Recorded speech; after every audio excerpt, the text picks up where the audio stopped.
पादमौलिपर्यन्तां गुरूणामाकृतिं स्मरेतेन विघ्नप्रणश्यन्ति सिद्धन्ति च मनोरथः लक्ष्मीन्तनूतनितरामितरानपेक्षमङ्घ्रिद्वयं निगमशाखिशिखाप्रवालं हैरम्बमम्बुरुहडम्बरचौर्यनिघ्रं विघ्नाद्रिभेदशतधारधुरन्धरन्नाम सर्वेषां स्वागतम्. This is the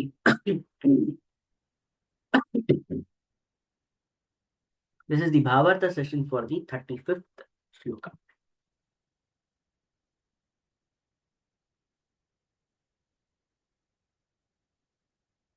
कदाचिदात्मानमृतो न जायते न क्षीयते नापि विवर्धते नवः निरस्तसर्वातिशयः सुखात्मकः स्वयं प्रभः सर्वगतोऽयमद्वयः कदाचिदात्मानमृतो न जायते न क्षीयते नापि विवर्धते नवः निरस्तसर्वातिशयः सुखात्मकः स्वयं प्रभः सर्वगतोऽयमद्वयः. So, kadachit atma na mruto na jayate. We have an equivalent shloka in Bhagavad Gita as well.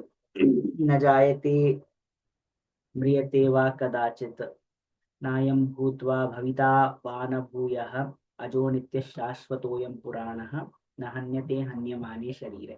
So, after discussing about the instruments, the three kinds of sharira, then the reason why we can experience karana, when we experience karana sharira through that process of negation, we do not like to come back to the manifested world. They're now coming to that part of the conclusive part where they're saying, okay, kadachit atma na mruto na jayate. न क्षीयते न अपि विवर्धते नवः अनवः विवर्धते. So here what they are trying to indicate is basically with respect to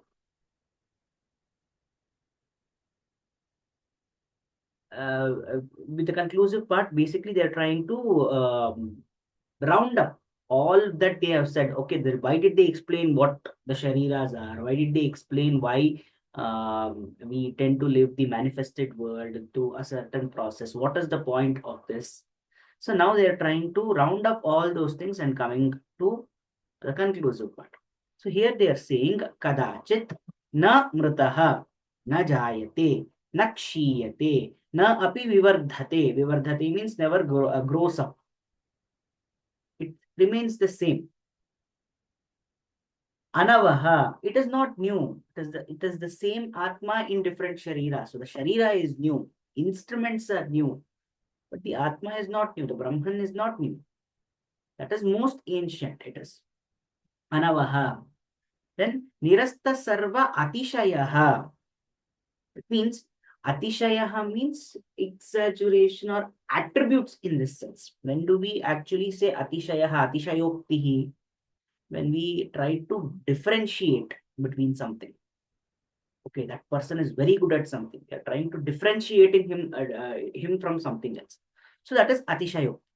So like that, we are trying to give an attribute. We are trying to bring about some uniqueness to it. But here, there is no uniqueness. Brahman has no uniqueness at all. It is devoid of all attributes of equipment. It has no guna only. Sukhatmakaha, but it is. Why we know it is Sukhatmakaha? It is not because the Brahman experiences Sukhatmakaha. It is because we experience Sukhatmakaha when we realize Brahman. Then Swayam Prabhaha, effervescent, self-illuminating like that, effulgent, etc., self-effulgent. Sarvagataha, all pervading. Ayam, that is this Advayaha. Again, they are coming back to Advaya, non-dual. So here they're trying to say this self, this is the nature of Brahman. So this self is never born, It never grows up. It never decays. It never dies. It is not new. It is the most ancient in the world, the existence. It is devoid of all attributes, of equipments.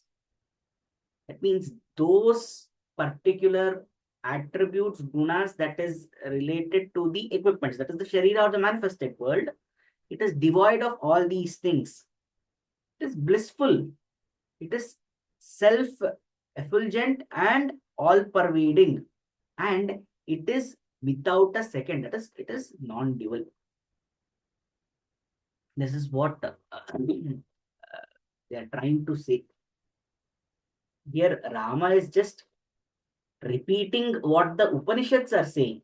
He too is very, even in the Kathopanishad also it is mentioned as Najayate Mriyate Va Vipaschin Nayam Kritaschin Babhuva Kaschit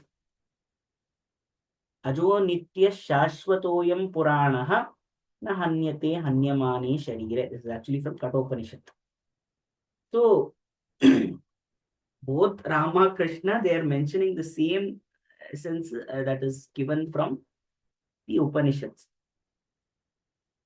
That is to indicate a simple thing that we have to differentiate. Why we have to differentiate? The self is different from the instrument that it is inhabiting.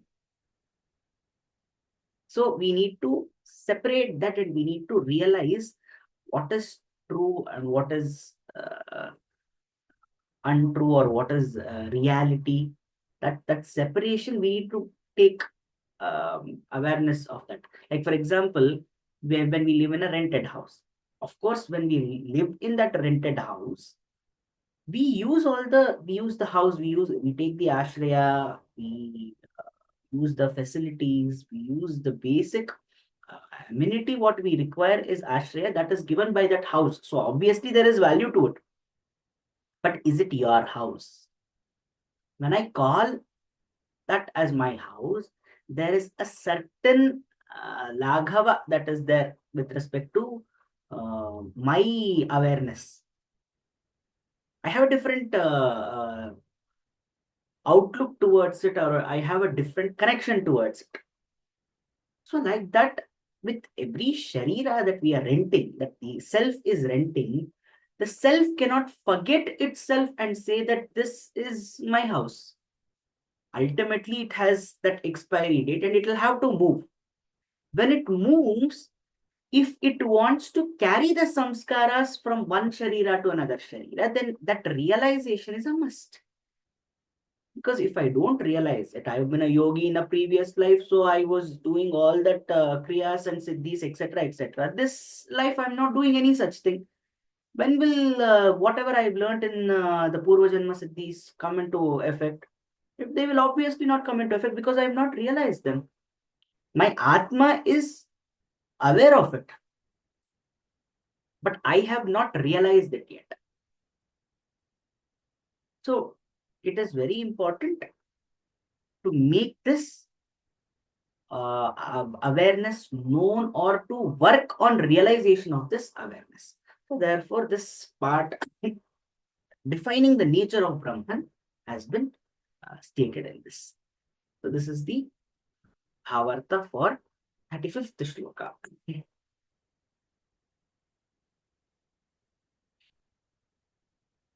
स्वस्ति प्रजाभ्यः प्रतिपालयन्तां न्यायेन मार्गेण महीमहीषा गोब्राह्मणेभ्यो शुभमस्तु नित्यं लोकाः समस्ताः सुखिनो भवन्तु कायेन वाचा मनसेन्द्रियैर्वा बुद्ध्यात्मना वा प्रकृते स्वभावात् करोमि यद्यत् सकलं परस्मै नारायणायेति समर्पयामि।